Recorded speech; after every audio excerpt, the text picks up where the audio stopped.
Dowell Phillips was a 57-year-old from Helenwood, Tennessee. He was a pastor and enjoyed going for walks near his house. On December 5, 2012, he was at home when his wife and her mother went to run some errands. 90 minutes later, his wife came home, but Dowell was gone. He was never seen again. I'm Ed Densel, and this is Unfound.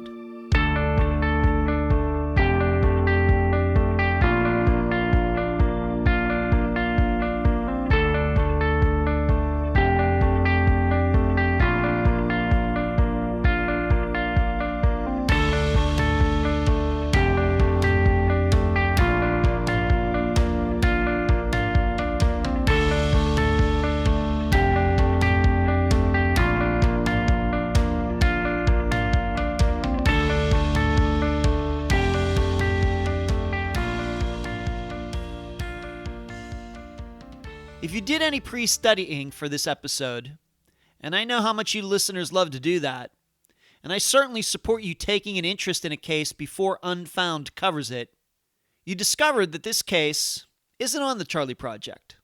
It's not in the NamUs database. There aren't many news articles, and there were only 2 pictures of Dowell that I could find. In fact, this has to be one of the least known disappearances Unfound has ever covered. And you know how much I enjoy bringing these kinds of cases to you, because these victims need to be featured as much as all the others. Because Dowell Phillips was a good guy, living his life the right way, caring for those people around him, and doing so while fighting through problems of his own. And that's what's most important. But from a quote-unquote compelling case point of view, this disappearance has those elements as well. A shady uncle, mysterious text messages, an unreliable witness, and an unidentified van. Everything that I hope moves this case from the unknown and into the known. And now a summary of the case. Dowell lived with his wife Missy and their daughter in Helenwood, Tennessee. He was the pastor of a small local church, but had passed many of the duties on to the assistant pastor in recent years. Back in 2007, Dowell lost his regular job unexpectedly and had to go on disability due to a breakdown he had as a result. But he continued to be a faithful husband, great father, and caring leader for the church. Dowell loved to take walks, and his wife thought December 5th, 2012 would be no different than any other day. She would take her mother home, and he would go for his walk near Helenwood Detour Road, and they would meet back up in a couple hours. Yet this didn't happen. When she left, Dowell was there. When Missy returned, he was gone. She waited for a couple hours, then alerted the police. They did searches for the next week, but Dowell was never seen again. In the days and weeks leading up to Dowell's disappearance, he had made some unusual comments about living in the woods, but he also had to withstand a takeover of his church by a shady family member. In addition, a man working down the road from the Phillips residence made inconsistent statements about seeing Dowell the day he disappeared. And there was also a van in Dowell's driveway the day he disappeared that has never been identified. Dowell's family is not sure what happened, but they are almost 100% certain that he is not in the area surrounding their home and that he wouldn't have walked away from his wife and daughter. The case remains unsolved. The interview for this episode is with Dowell's wife, Missy Phillips. Unfound news. Yesterday, I attended Florida's Missing Children's Day. A very emotional time. One of the most emotional experiences I've had in many years. Many police officers and private citizens were given awards for their bravery and work keeping children safe during 2017. Then 12 victims were recognized and their families honored. All of the cases are still unsolved. Peggy and Patty McDaniel, a case we covered on Unfound, were among those children remembered. I got to meet their mother Joyce for the first time. She is even more wonderful in person than she is on the phone. One of the other victims recognized was Trenton Duckett. If that name doesn't ring a bell, his mother Melinda appeared on Nancy Grace over 10 years ago, with Nancy hounding her relentlessly. The next day, Melinda allegedly committed suicide. Nancy was successfully sued a few years later. Trenton's father, Josh, was at the ceremony yesterday. Next, as I mentioned on the Facebook Live show last week, the December 6th show, I've been approached by a TV executive about producing a fictional police procedural. Yes, something like Law and Order or NYPD Blue, in contrast to a nonfiction program like Disappeared. Most times these things don't get out of the talking stage. Show business is very difficult. But I'm hopeful, and I would love the chance to show investigations of missing persons cases in the proper light. Finally, last week there was some digging going on near where Teresa Butler disappeared back in 2006. At this point, I've gotten no word if anything has been found. Also, former guest Robin Wells Burton has been in Los Angeles this week going on a tip that someone found her mother. I will keep you apprised of what's going on there, but I will not reveal anything unless it's already in the public domain. Where you can find Unfound. Unfound is on Facebook, Instagram, Twitter, YouTube, iTunes, Podomatic, Stitcher, TuneIn Radio, Podbean, and Overcast. Unfound is now also on Spotify. Really excited about that. You can email the program, unfoundpodcast@gmail.com. The website, unfoundpodcast.com. Please check out the secret Stephen Kocher episode. And now, if you click on the merchandise button on the website, it will show you the links to both the books on Amazon and the playing cards at makeplayingcards.com. Please check those out. Unfound is also on Patreon. You can start contributing to Unfound for as low as $2 a month. Unfound also has a PayPal account. And please mention Unfound on all the true crime Facebook pages and other websites and forums. Thank you. So happy to have on this episode of Unfound the wife of Dowell Phillips, Missy Phillips. Missy, welcome to Unfound. Thank you. Tell the listeners a little bit about your husband, Dowell. Maybe we should start out with this. How did you two meet? Met at a friend's house. We was friends for a while, and then we ended up getting together and dated for about 2 years. And then we ended up getting married, and he's very outgoing, loves the Lord, loves fishing. Most of all, he loves helping people. Just, as long as it's something right, he don't care, he won't do nothing that's in the wrong. Yeah.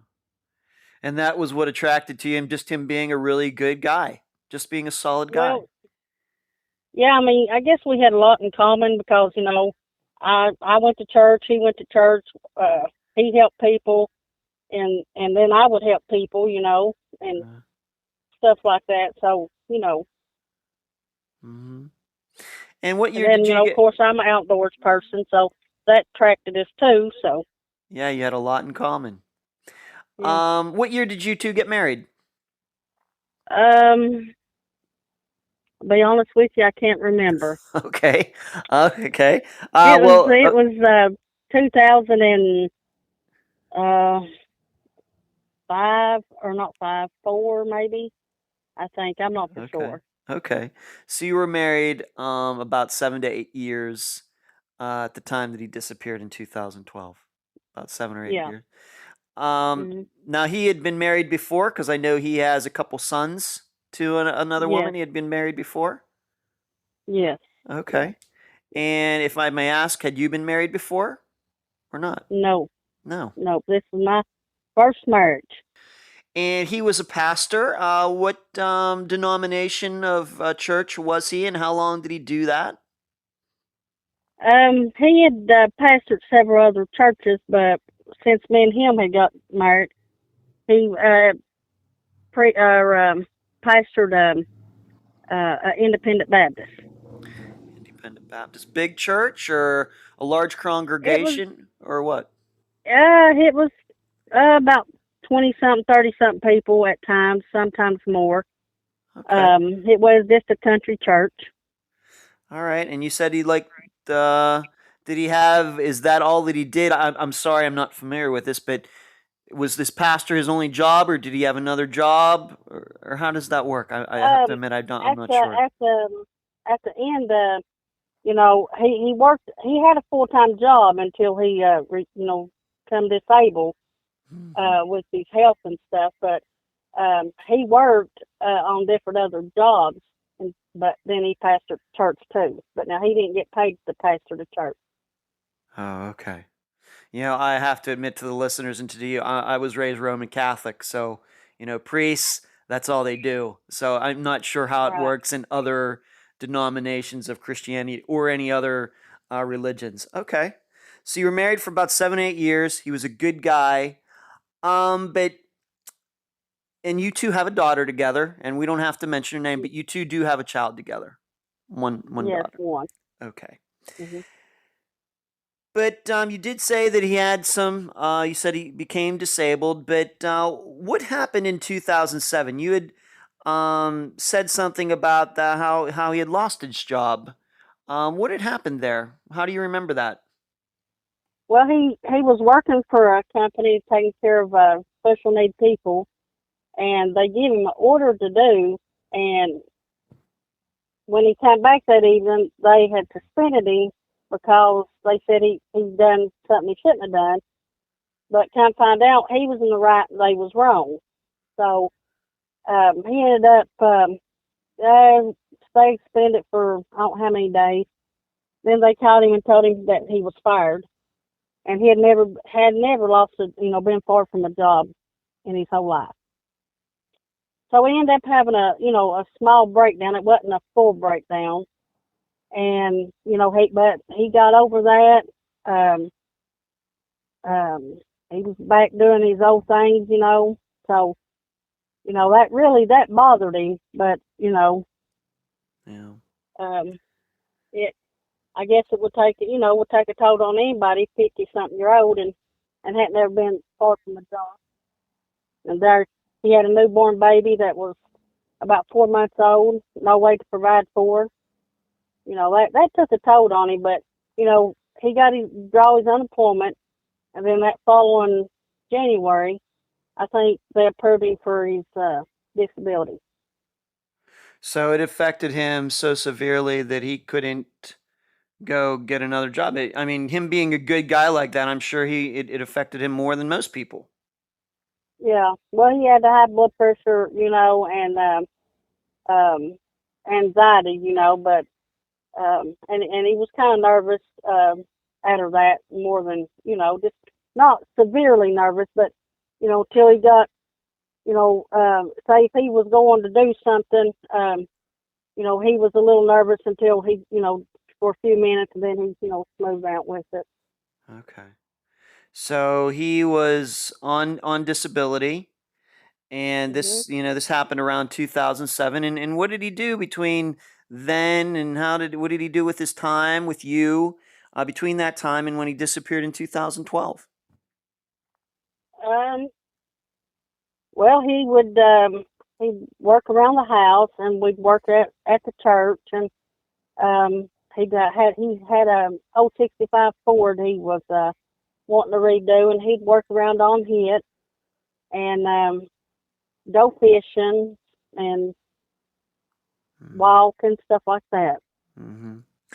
But the church was his main, I guess, concentration during that time, Yeah, and he really enjoyed that. yeah, he And did. Yeah, okay, he did. If somebody got sick in the church, he'd go to the hospital or at home or something like that. okay. Now we move up to the months and weeks and days before his disappearance.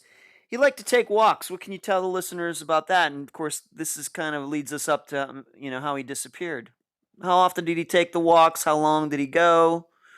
You know. He would walk every day about a mile. He used to walk the main road there, but where the traffic got so fast and stuff, he quit and started walking on the little side road there next to our house. And he would walk, I think it was about a mile and a half, something like that. He had it timed out, or measured down or something. Um, but then he got sick with a urinary tract and kidney and bladder infection, and he just he just quit doing everything. I mean, he didn't walk. He didn't want to go out around people. Quit going to church. I mean, he wouldn't even go to the doctor. Do you think that was maybe that was to use a cliche, like the camel that broke the straw that broke the camel's back, having issues and then one more issue on top of these other problems that he was having? Well, I don't really know. Before we ever got married, he had a kidney infection and all the same things, then, and he got overhead and didn't do that way. So I really don't know. So he'd take these walks, but towards the end, maybe not as often. And so when he went on a walk that particular day, December 5th, 2012, was that a surprise to you because he hadn't been doing it or what? What do you think? Actually, I don't know if he did or not, Right. because I wasn't home. See, I don't know if he left walking or if he left in the vehicle. I Right, that's really a good don't point. know. That's really a good point, Missy. Thank you for pointing that out. Okay, and we're going to talk about that when we get to actually what happened. Thank you for pointing that out.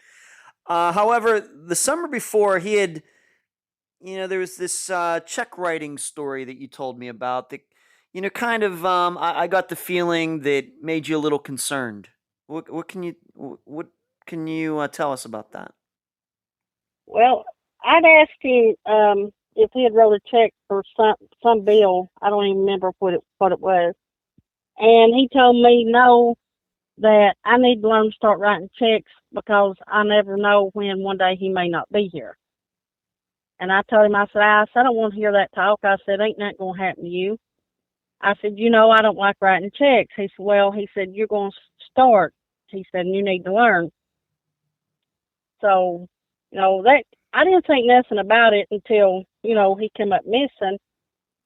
And then one day he said, it was maybe a month later or something, he'd made a comment, he believed he could survive out in the woods and asked me if I wanted to go. And I told him, I said, no. I said, I can't. I said, I'm afraid of snakes. I said, I'm not going to go do something like that. He said, oh, snakes won't hurt you. I said, well, I'm afraid of snakes. I said, I'm not going to do that. So, Now, you when know, he now when he asked you that, did you get the feeling that he meant go live in the woods permanently, or just for a few days, or go camping? What do you think he meant when he asked you that? well, honestly, I really don't know, because I didn't think much of it at the time. I, Uh, maybe thought, maybe for a few days or a couple of weeks or something like that. But no, I don't like snakes that good. and he probably knew that. He'd been So married to you for a while. He probably knew you didn't like snakes. yeah, yeah, he knew I was afraid of him, and I don't know, he didn't see, sometimes Dal didn't see no wrong, you know what I'm saying, when it come to going outdoors like that and the venture and stuff, and sometimes he, he wouldn't see the bad in the people because he was trying to look and see the good in them. He would try to help them, but I guess that was, him being a preacher. I guess that was something he's supposed to do. That's a quality you have to have. True. Mhm. Did you? I mean, I know you two both like the outdoors, but did you two ever go camping? Like maybe with a tent for a few days? Did you ever do No, something that never did anything like that no, though? we was supposed to that summer, and we never did. We this state got so busy, we just never did get to go. Mhm. And regarding this check writing story, I think all married couples have that conversation. What happens to me? What happens to you? Hmm. Would you portray it as something like that, or did you think that there was something more to it than that? Well, at the time, I never really thought nothing about it. I thought maybe talking about passing away or something like that. Because he was a few years older than me. So that's kind of what I was looking at. Not that he just gonna come up missing. You know. Right. Other than those couple things, though, did he seem like the man that you married? Any just friendly guy? Just those couple, I guess, unique circumstances. That was it. I mean, that was the only thing that he ever said, out of the way that, after he come up missing and I started thinking back about things that draw my attention. Hey, he said this, he said that. Was that a hint?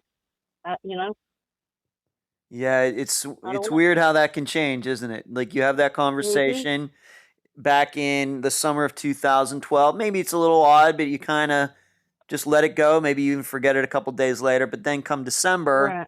you remember 6 months ago. Oh, okay, yeah, maybe I look at Mhm. that a little bit different way. Oh yeah. So he was having some health issues.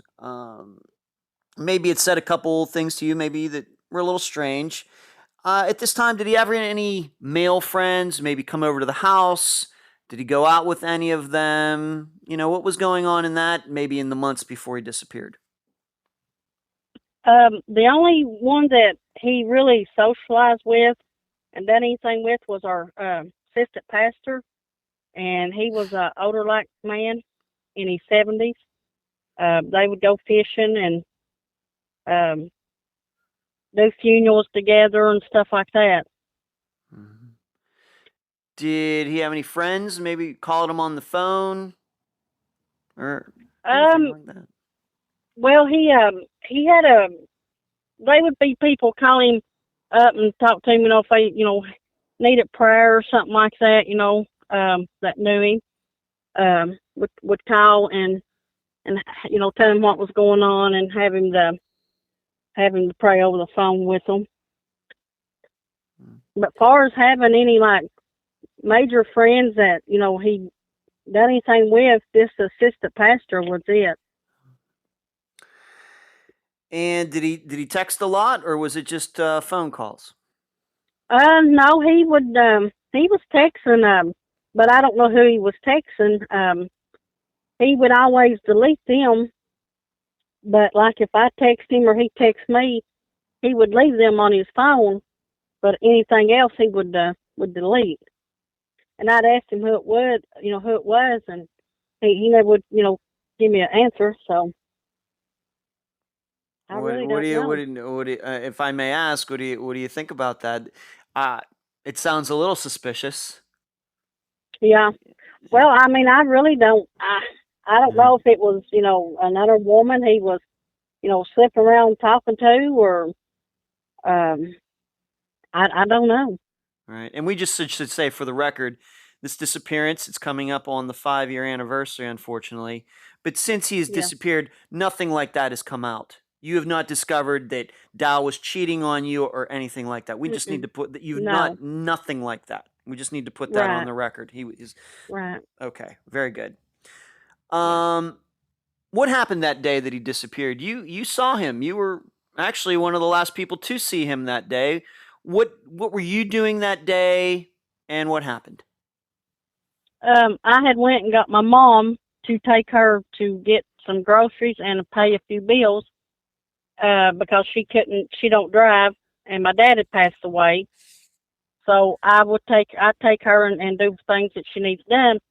So I had used all the dog food the evening before, and I called and told him when I got done, with mom, that I'd get us a sandwich and we'd come home and eat with him and feed the dog before I left taking her home. And he said something out of the way that day. He's like, "Well, you done fed the dog." And I said, "No." I said, "Now I fed her all I had yesterday evening." And that was all he said. Well, it was a couple hours went on. We, went ahead and mom done her business. We stopped and got us a sandwich and we went by, and he was saying that he was having trouble swallowing. So I had got him a fish sandwich and we was down there eating it, and he was eating some of his, and they was um, some more church members had come and had prayer with him and had brought him a sausage biscuit, and he never touched it.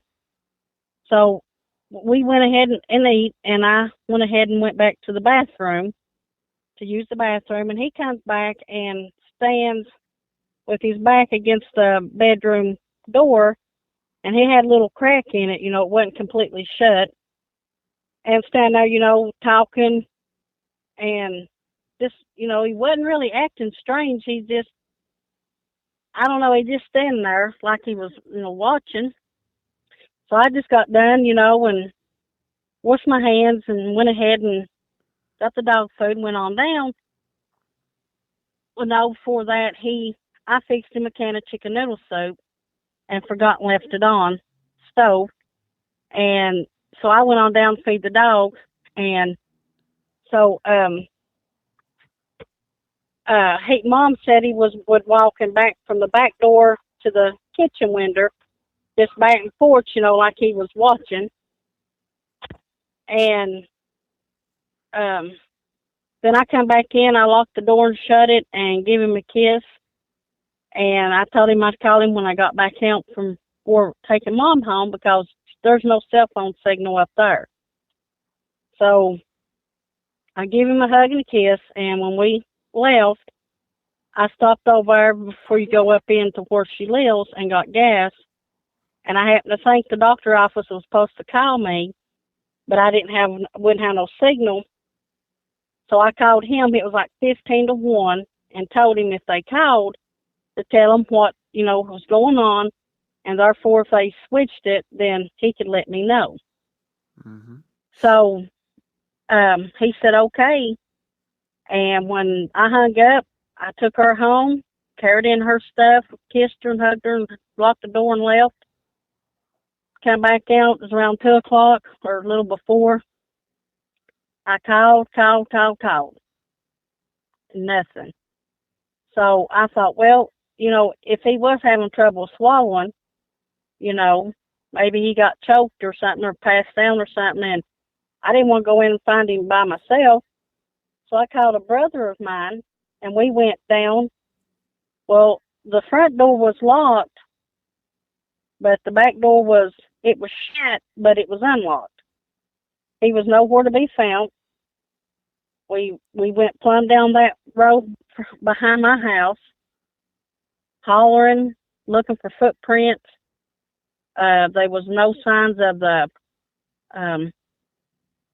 nurse sandwich paper.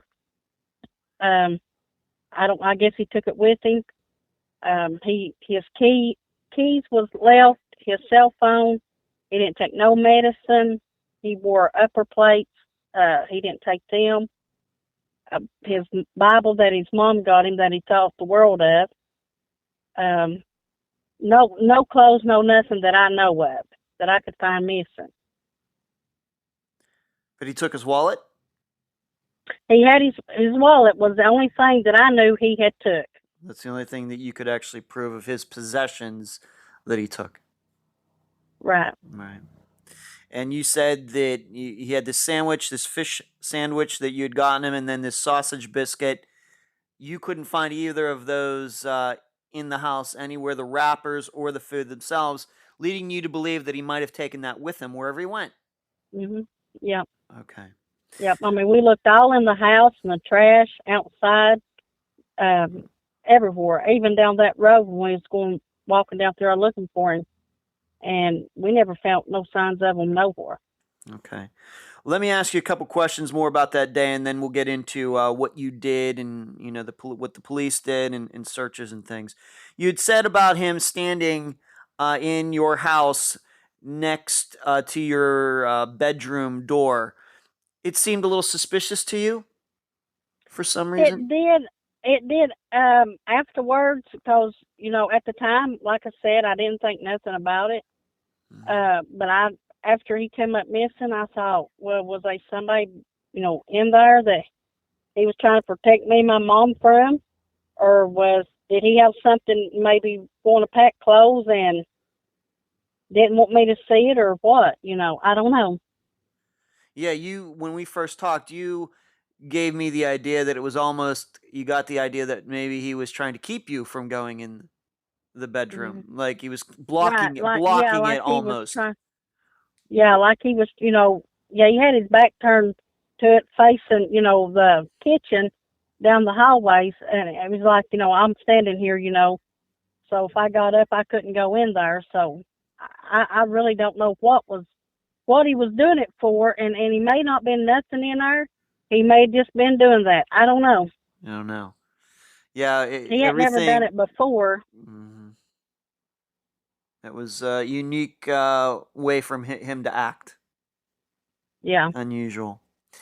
And then the talk of what your mother said about him pacing back and forth between the kitchen and I guess the back door, where he would have been able to see you feeding the dogs, I guess, in your back door, or in Hmm. the backyard somewhere. Um, did your mother think that was suspicious? When did you find out that he had been pacing like that? Did she tell you that Well, right away, or did she tell you that after he yeah, disappeared? she told me that after we had gotten a vehicle and started leaving. She said, she said, I wonder why he was doing that. And I said, well, I don't know. And I said, I have no idea. But I had opened up a can of chicken noodle soup for him and turned the stove on. And where I was in kind of a hurry to get out because I had picked my little girl up. And then we had church that night. I forgot and didn't, take it off the burner. So he goes over and turns it off and sets the kettle of chicken noodle soup on the back burner. And, I didn't think nothing else, I didn't even think nothing of it when I come in, So, but when we come in and found him gone, I'd called different people, and asked them if they had seen him or talked to him or anything like that. And they said no. And I said, we come in, and I said, I told them I started calling and I couldn't get a hold of him. And I told them I had asked my brother to come and help me. And I said, we've looked and looked and looked and can't find him. And I said, I'm not going to church tonight. I said, because if he's not here, I said, I'm worried about him.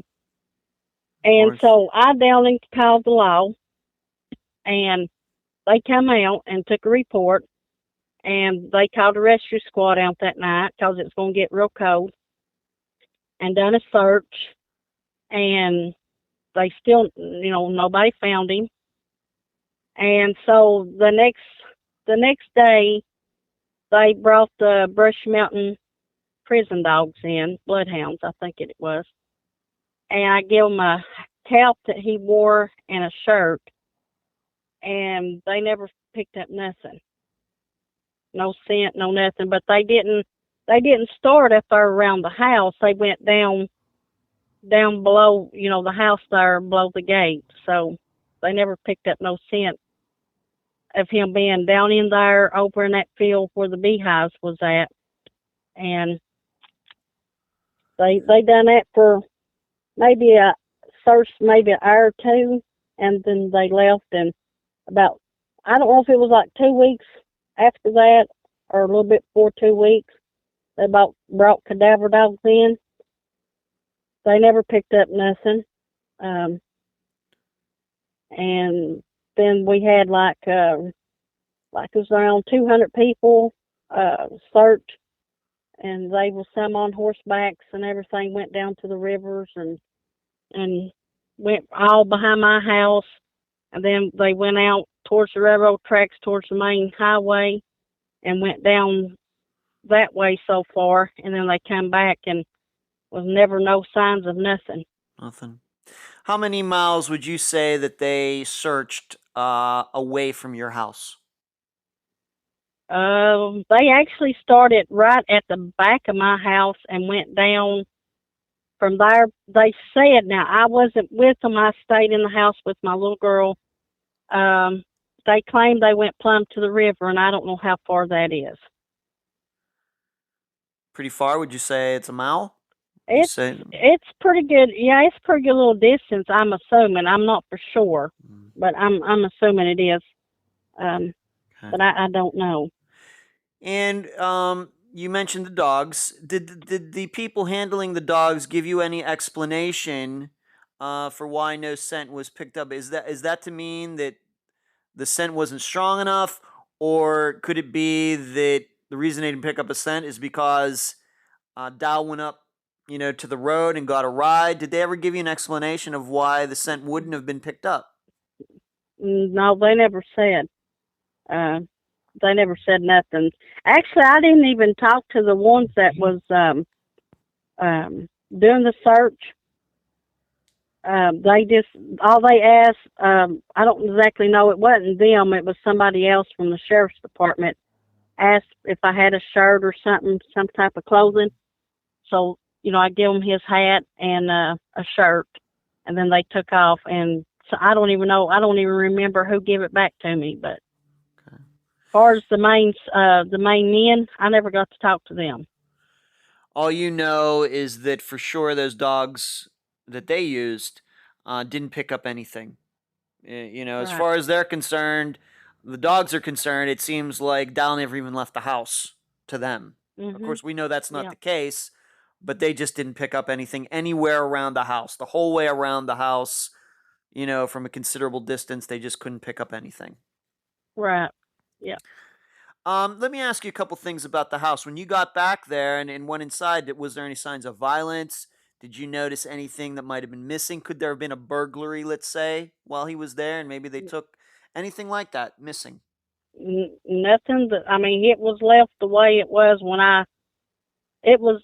It wasn't nothing bothered or touched or nothing. There was no signs of nothing. Okay.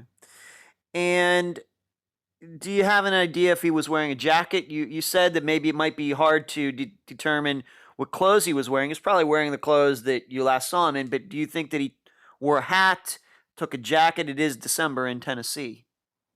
Any idea? I don't. The hat he wore was a camouflage hat, and that's the one I let them use. But most times if he went out and it was real cold, he put a boggin on and he had earmuffs. But I don't know if he had them or not. I can't remember. Can't remember. Do you I think don't he know wore if a I ever jacket? Do you think he wore a jacket? I think he had a jacket. I think that one jacket was gone. I I think he had two similar like, and I think one was gone. Hmm. So, for all intents and purposes, as far as the dogs and the police could determine, there's just right at that point, no answers. No Mhm. answers. Just it's like he was in the house 1 second and then completely gone. Dogs can't pick up anything. Yeah. Um, Now the listeners should know that before I talked to Missy, I had an opportunity to talk to her brother, whose name is Kenny, and he was the one that then gave me Missy's phone number, and that's how we ended up talking and how she ended up on this episode. Um, Kenny said that he had a dog or dogs that were bloodhounds of some type. That he said that they did pick up a scent. Do you know anything about that? Did Kenny ever told you about that? Were you aware of that? Because that's what he told me. Right. I don't. I seem like I remember him bringing one of his dogs down there, but to be honest with you, the state of mind I was in at that time, in Mm, shock, I really can't remember. okay. Okay, I understand that. And don't feel bad about it if you don't specifically remember. Totally understandable. The reason I ask that is because we're going to talk about a guy now. His name is Steve Garrett, and his name came up. He is a guy who works near there who said that he allegedly saw Dowell that day. What did Steve Garrett say? He said that he seen him. I think it was around 1 o'clock over in a field behind my neighbor's house, next to some beehives. But I don't. I know that couldn't been right because it was like 15 or 10 to 1 when I last talked to him on the phone. And he never did go over in there. Even my neighbor said he didn't buy that.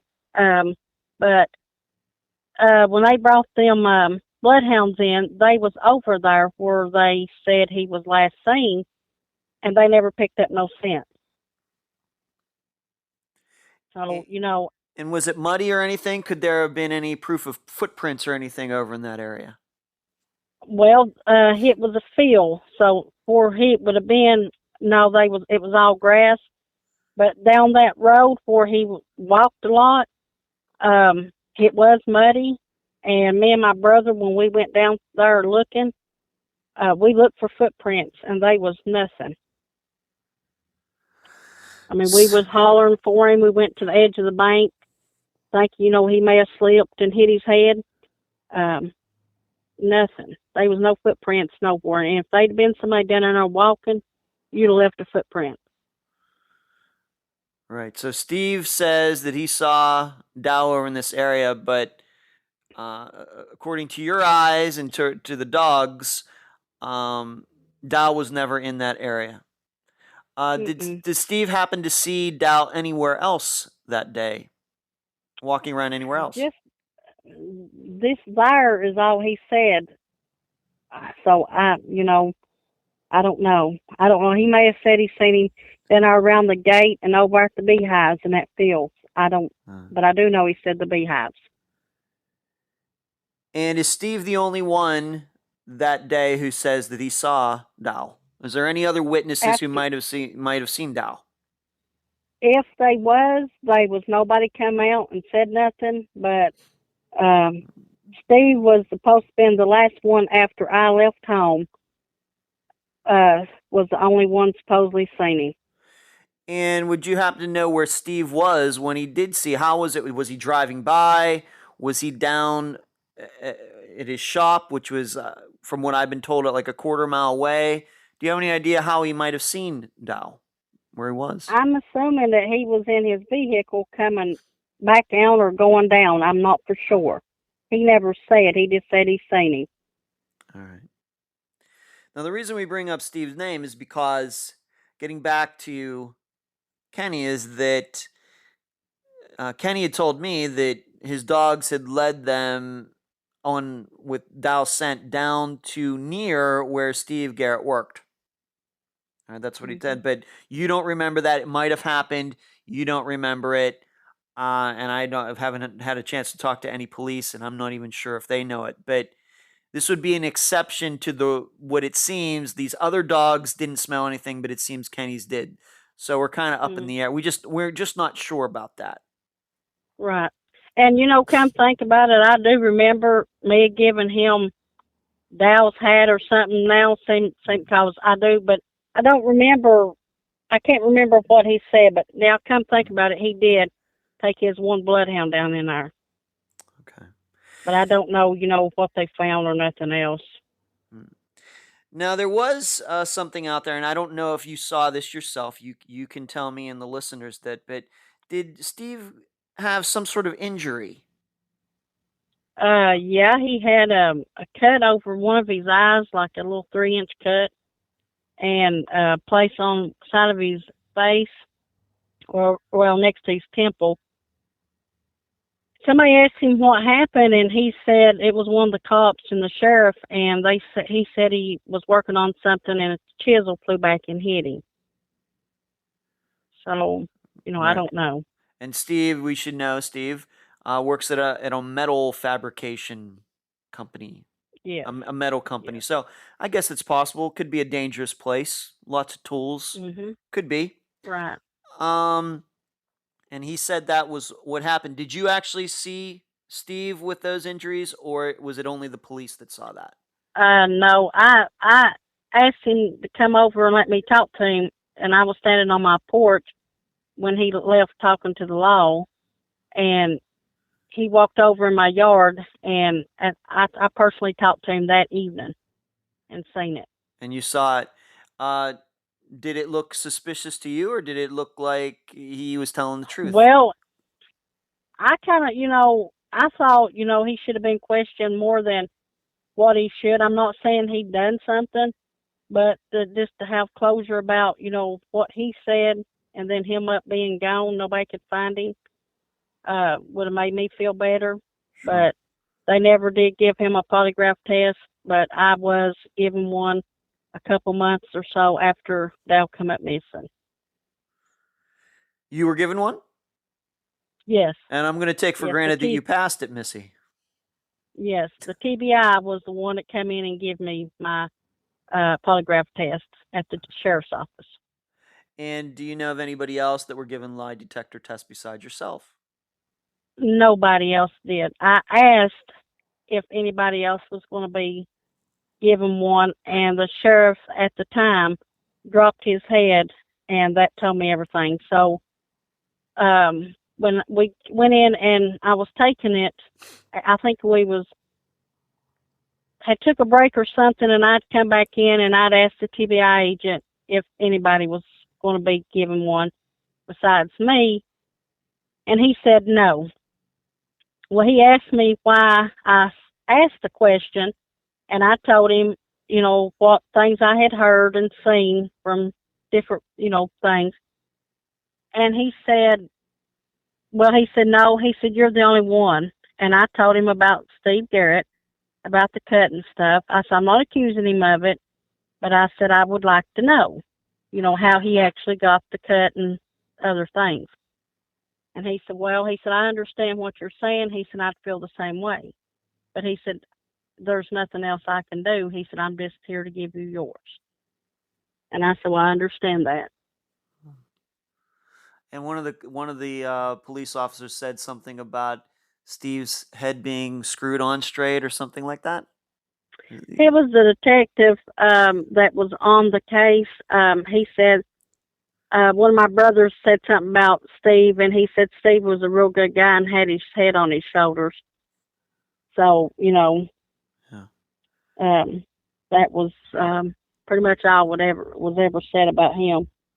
So just to remind the listeners, the only person, let's just call him person, who allegedly saw Dowell after you saw him, after you left with your mother that day, also had a bruise and a cut around his eye.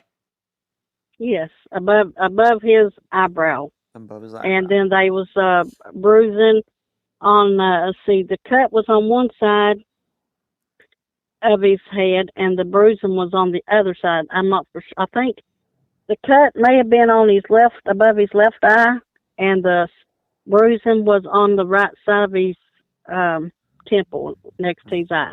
Okay. Before that day, I guess it would maybe be the next day, that you probably first... Is that the first time you ever heard Steve Garrett's name? Has his name ever popped up before? Did Dow ever mention him?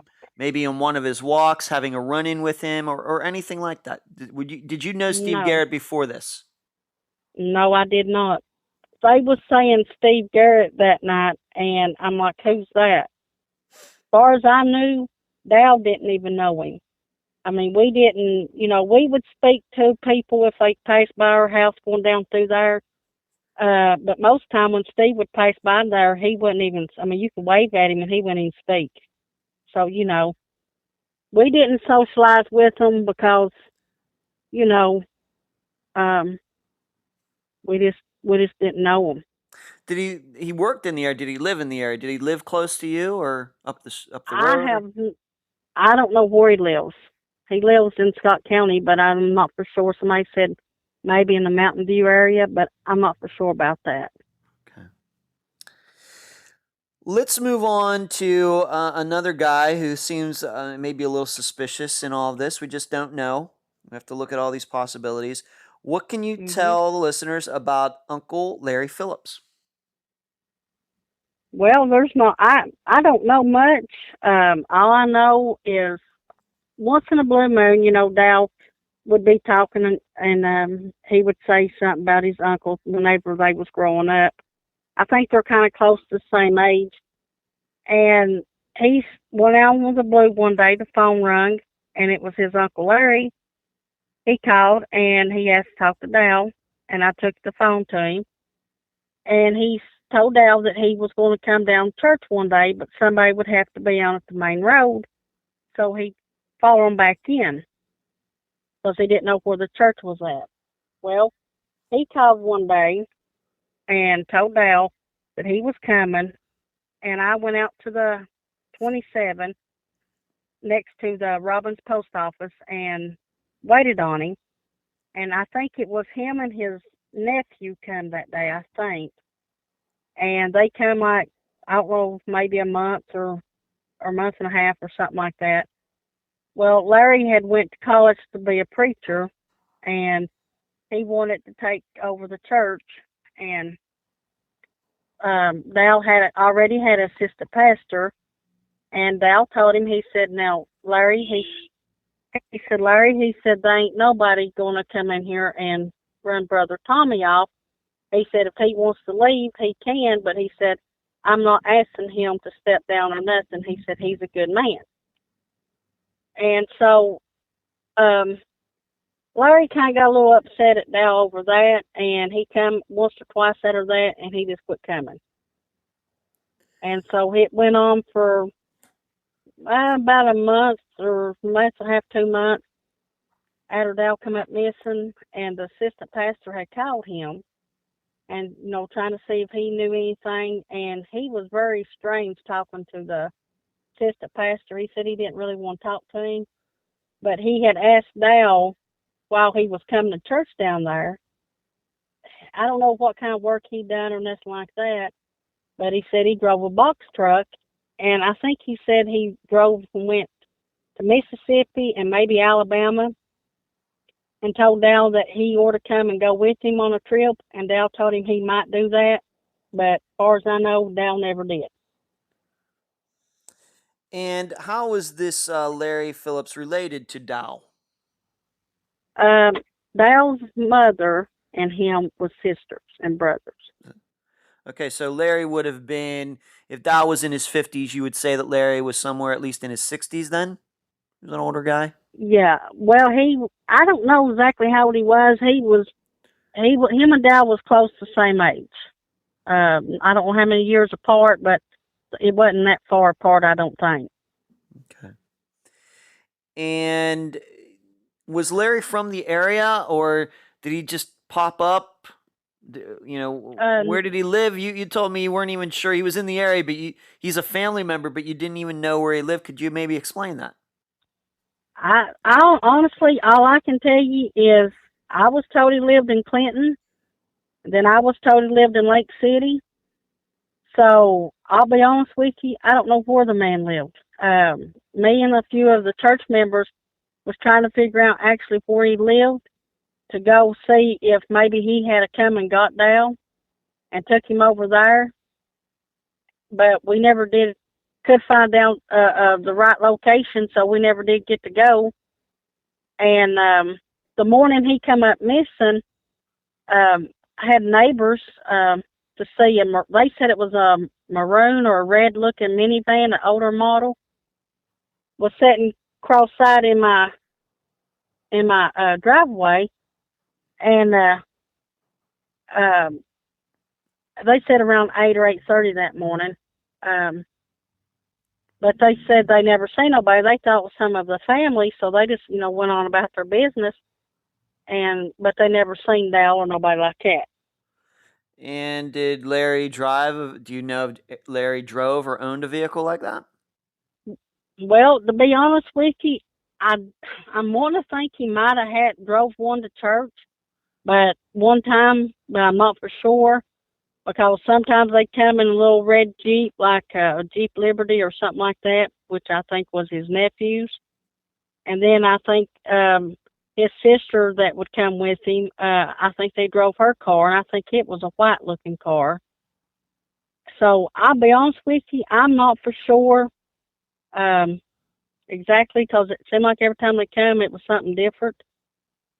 And that's kind of one of the reasons why we was wanting to kind of see if we could figure out where he lived, to see what kind of vehicles he drove. And we just never could figure out where he lived at.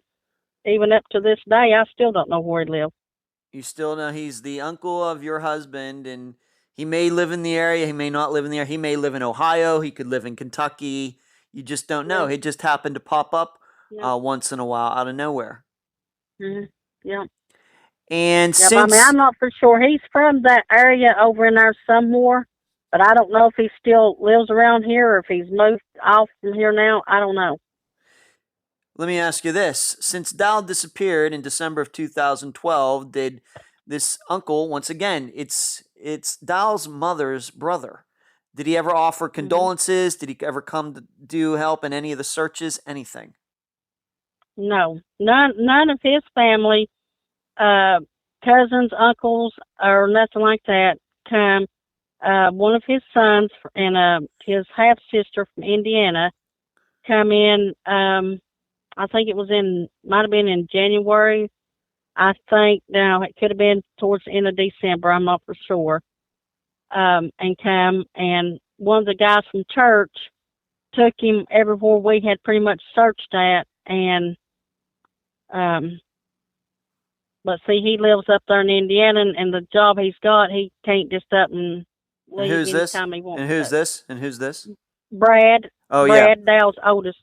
Yeah, Dow's oldest son. Oldest right. son. We're going to get And to then him in a it was- second. Yeah, Dow's. It was him and his Dow's half sister come in.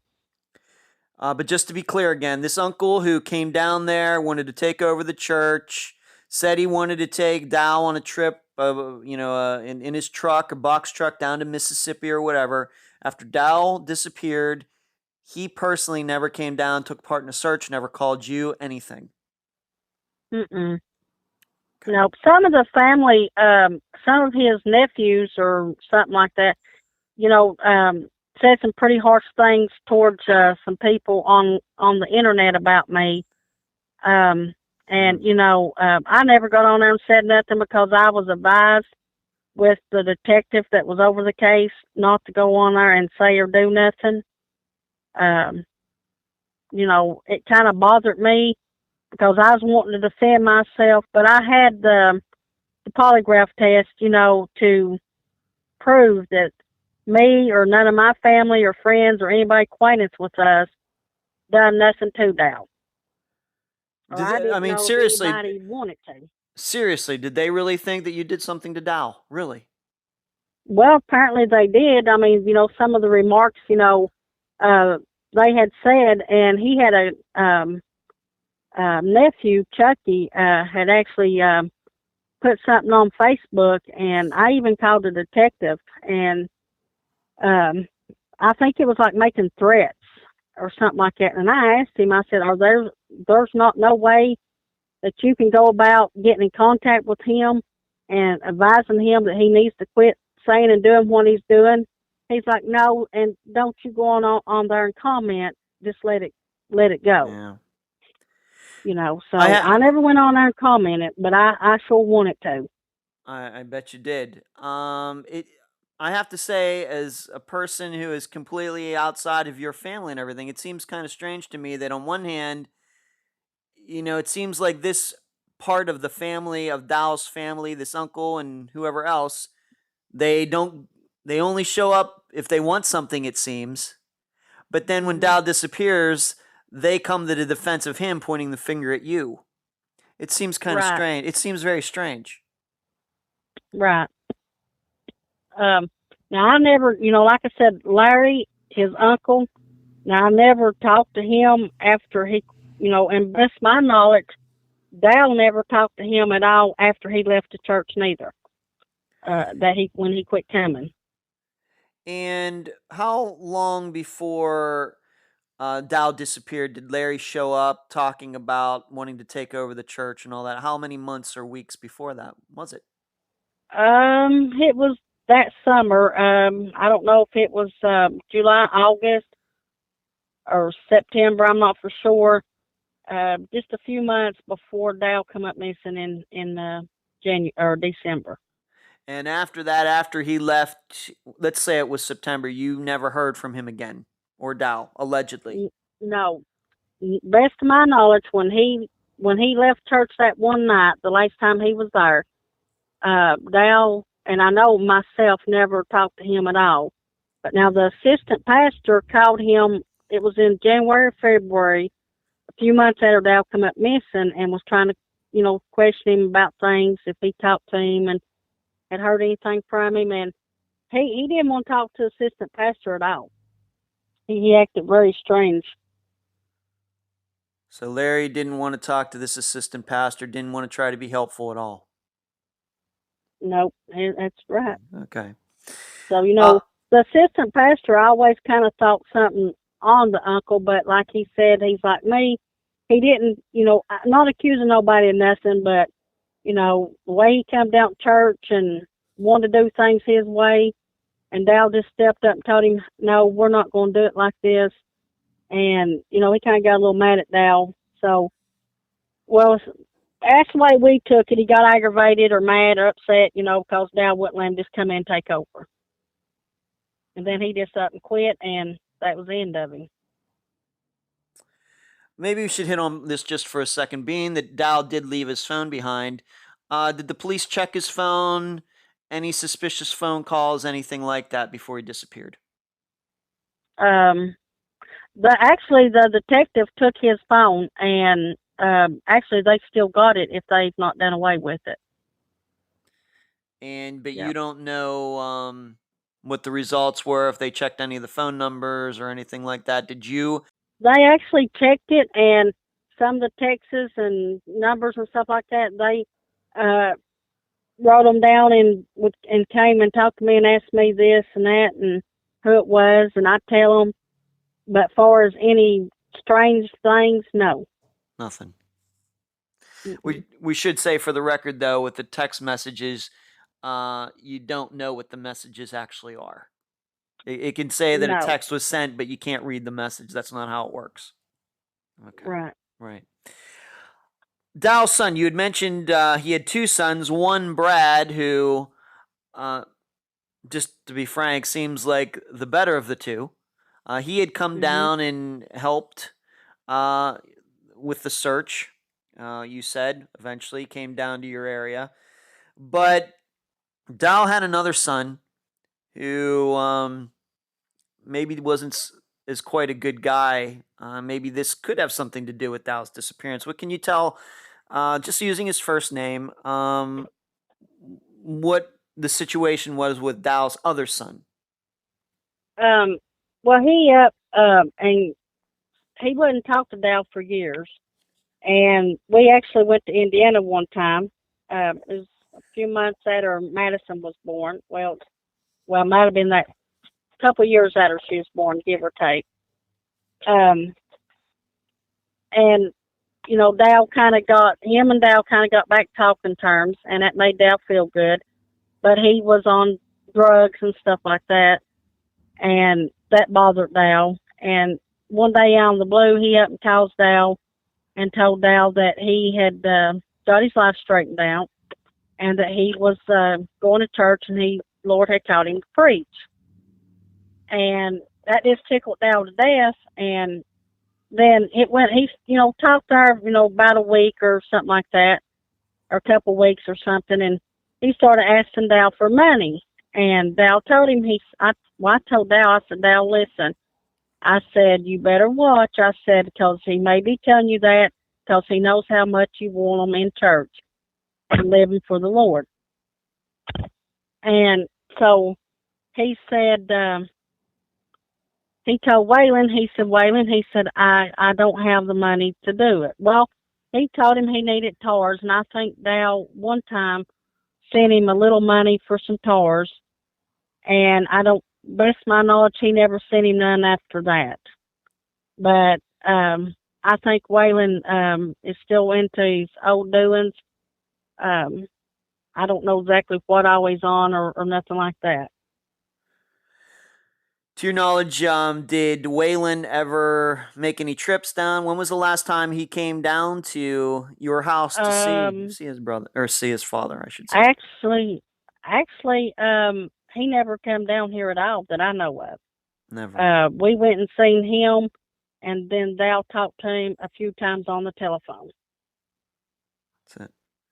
So all the time that you and Dowell were married, you don't remember Waylon ever coming down? No, he never did. Okay. Do you have any idea of when the last time Dowell spoke to this son before he disappeared?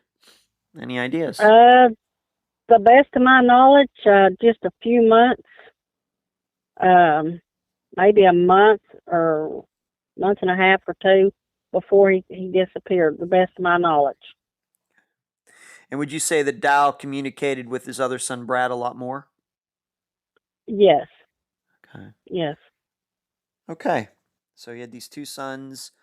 Did Dowell have any other kids besides the two sons from his previous marriage? No. Just the two boys and then my daughter. Your daughter, yes. Who you still care for. So we've gone through some possibilities. We have Steve.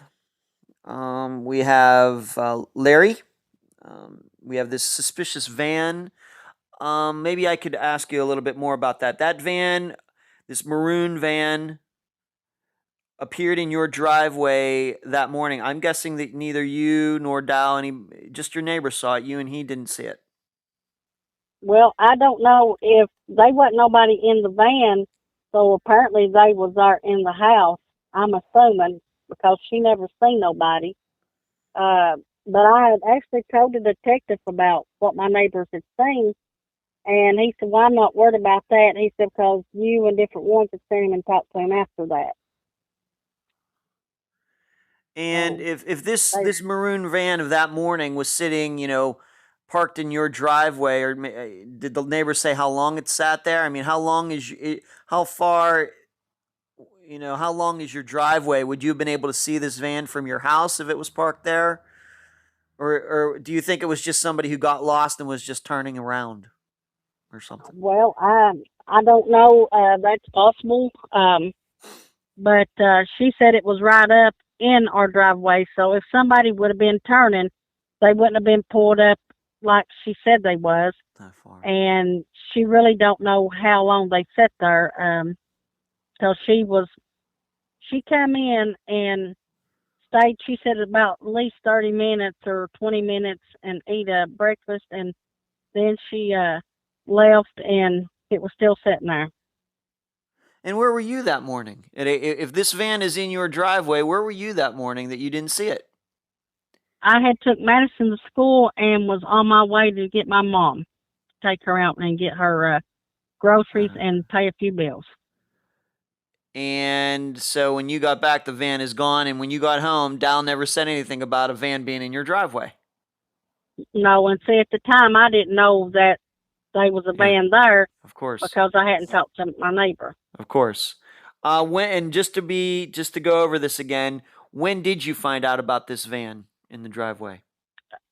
It was the next day or a couple of days after he came up missing that I had talked to my neighbor.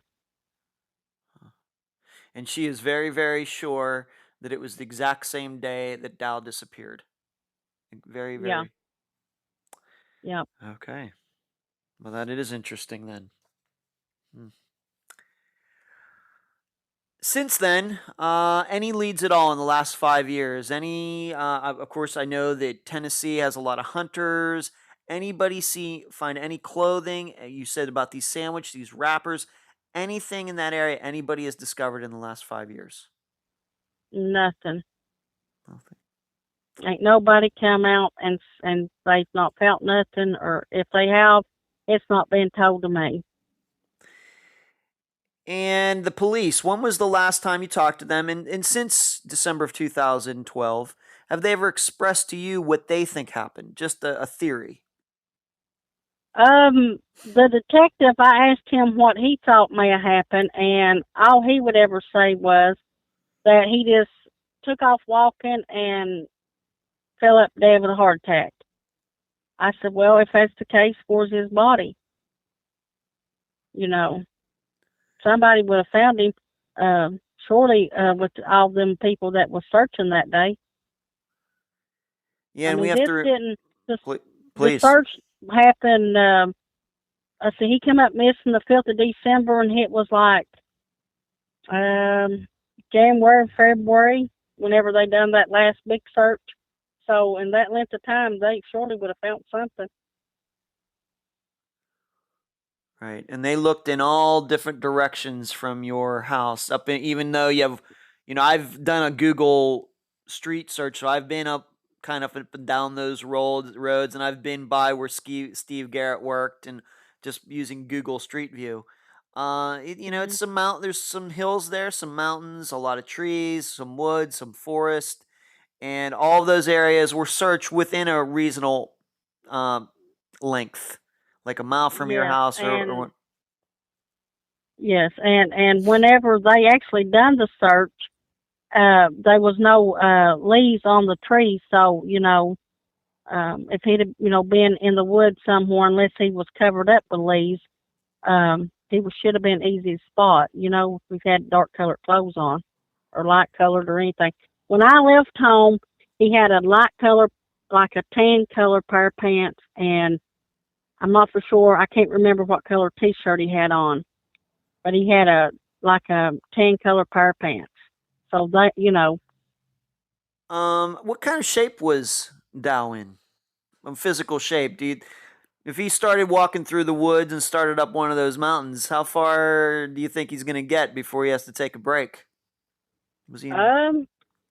He was in pretty good shape as far as that. He liked exercise and walking. That he loved that.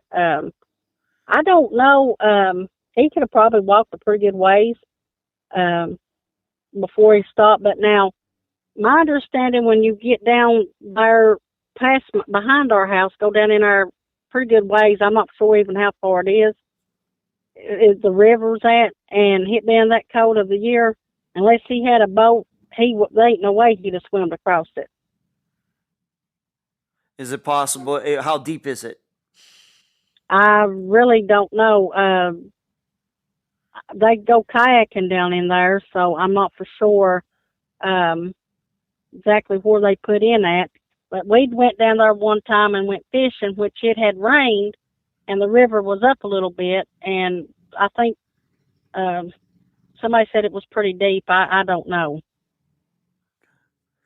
So maybe he went down there, but we're just not sure.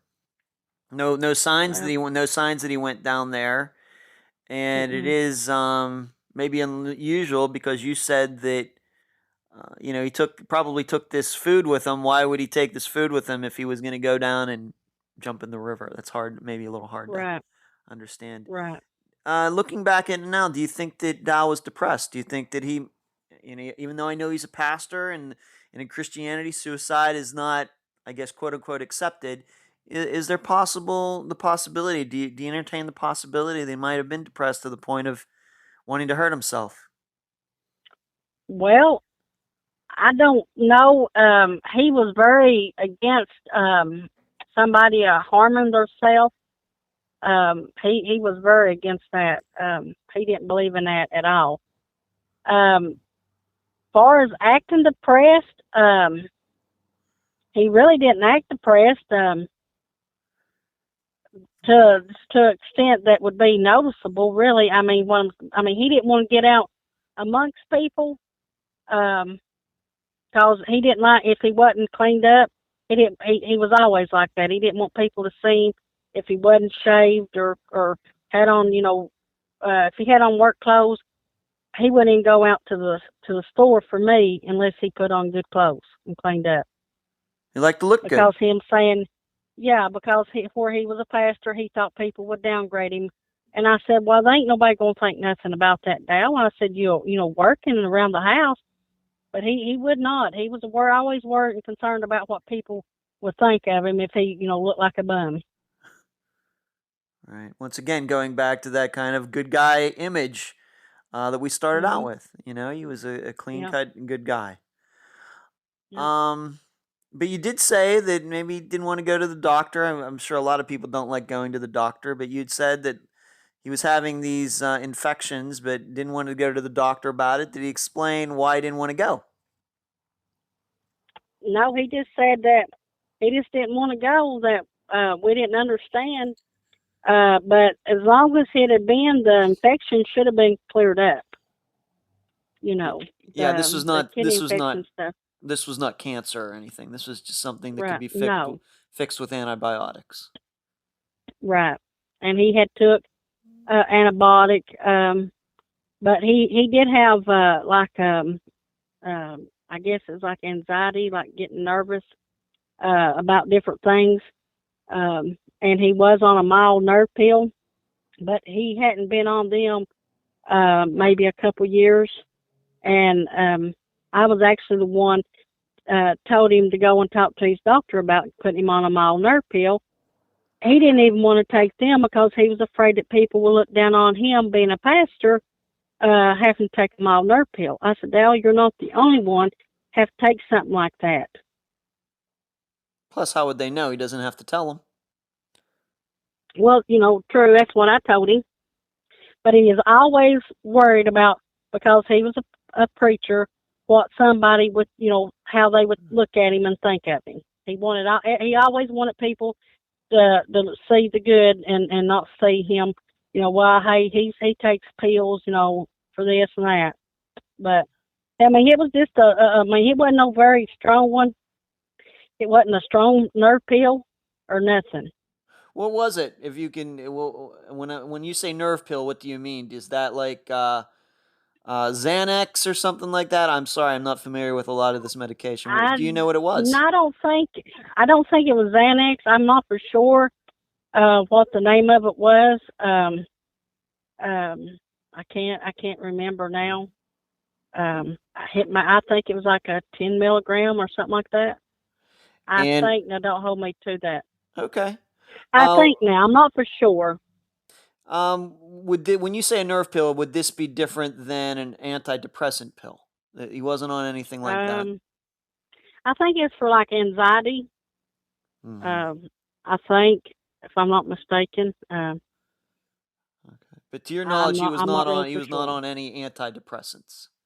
He was not on any. Not that I know of. He was on blood pressure and um, I'm not for sure. It was a pill to kind of help him rest at night. It was a big old long white pill, kind of fat. Like an And then Ambien or something like that. I guess I'm not for sure. And then the mild nerve pill, that was all he took. And he had to start checking his sugar, but he wasn't a diabetic. He didn't have to take no medicine for the sugar. So it sounds to me like he's in his 50s. These are not things that are totally unusual. Right. Pretty standard for some guy in his 50s or a woman in her 50s. So Mhm. pretty standard. Yeah. Okay. What's it been like the last 5 years? We're coming up on the 5 year anniversary of this happening, Missy. You have a daughter. I'm sure it's been very difficult. Yeah.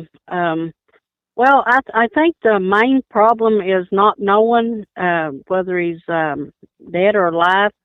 Either one would have closure. I want nothing more for him to be alive. If he wants to be out there, not be with his family, that's fine. That would be his choice. But just I'd love to know, because there's been so many things said and done towards me, even some of my family members and some of the church members, um, about what had actually happened to him. That the truth would actually come out. One way or the other, and it's really took effect on our daughter. Um, she won't hardly leave my side. She won't go stay all night with nobody now. Like I told you earlier, she's had her own bedroom, sleeping in there. And when this come up, she completely quit. She has to sleep in the bed with me. And if I let her fall asleep on the couch, um, she wakes up in the middle of the night. Boy, she gets mad. Mommy, why didn't you wake me up? You know. So she does not want to be without me at all. Yeah. And it's took a toll on her too. So when you say I mean, it about, really has. I bet it has.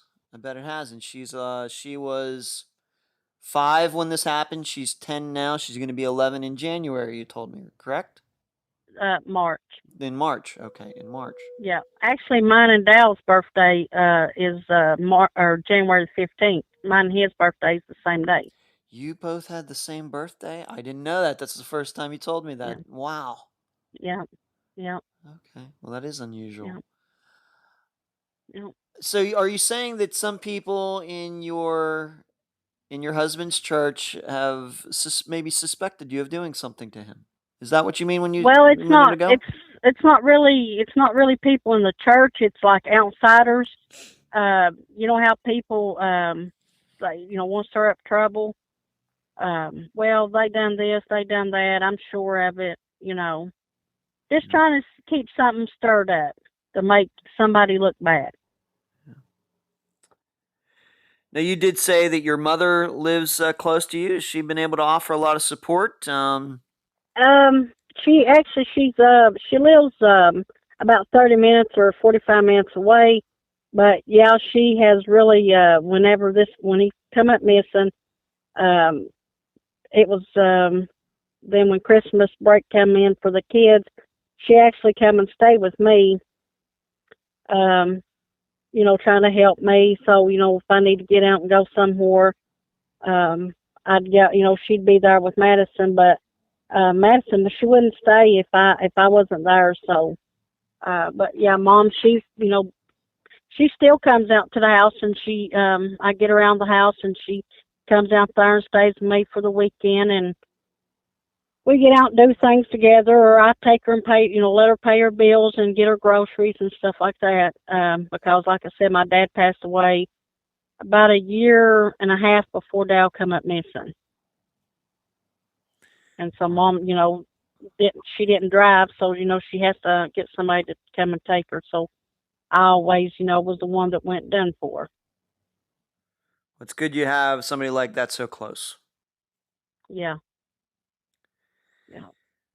Now, I know that, Dowell's disappearance is unique, is that it's not on, and I want to help to make this happen after, as much as I can. His disappearance isn't listed in some of the very popular missing persons sites. I know that there's a missing persons report there in the area, but there's a couple national databases where Dowell isn't listed. So I'm going to try to help you get that done. That'll certainly, along with this program, help raise the awareness of his disappearance, in case somebody, knows something. If somebody's looking around, right. and God forbid that, maybe his remains, or somebody found his remains and they don't even know he's missing.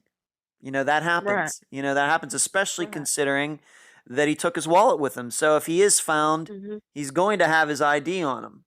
That's going to be part of. So I want to help you get on the NamUs database. I'm going to talk to my friend who runs charlieproject.org, and we can get him listed on there, get some pictures of him posted, and get all this information out there. Yeah, get that information put together so we can put him with all the other missing people, that are listed in the United States, to help you out that way. I think that's very important. Right. So I want to help you do that. Any last words before we conclude this interview, Missy? I just want to thank you for everything that you're, doing, and hopefully something good comes out of it. I share those same desires, and I appreciate the kind words. Thank you, Missy. And I hope we can get some answers. I hope we surely can get some answers very soon. Yeah. Very soon. Yeah, me too.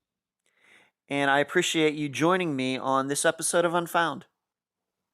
I thank you. You're welcome, Missy. And that was my interview with Missy Phillips, wife of Dowell Phillips. I thank her for being on the program, and I thank her brother Kenny for arranging the interview. I've said many times on Unfound, I don't know why some cases are widely known to the public and others are unknown. It certainly can't be because these unknown cases aren't mysterious and their victims aren't interesting and good people, because Dowell and his disappearance check all the boxes, just like Maura Murray's or the Springfield Threes. Yet his family and their pain have carried on in obscurity until now. As for Dowell's disappearance, I don't know what to think. He did seem to be acting strangely before he disappeared. Could it have been he was experiencing some paranoia? Standing in front of that bedroom door, for example. But Steve Garrett had some cuts on his face the day Dowell disappeared. Was it a coincidence? I'm not sure we'll ever know. Was the maroon van someone who was praying with Dowell that morning? Or was it something else? And why has that person never come forward? Uncle Larry and Dowell's one son, the missing sandwiches. Lots of facts to ponder and discuss. And I'm certainly happy that all of you can do that now that you know about Dowell Phillips. Maybe we can find some answers for Missy and her family together. With that, I'll leave the rest of the theorizing up to you. And that's the program. If you found it informative, please go to the app that you use to listen to Unfound and give this program a 5-star review. I thank you for listening. I'm Ed Densel, and you've been listening to Unfound.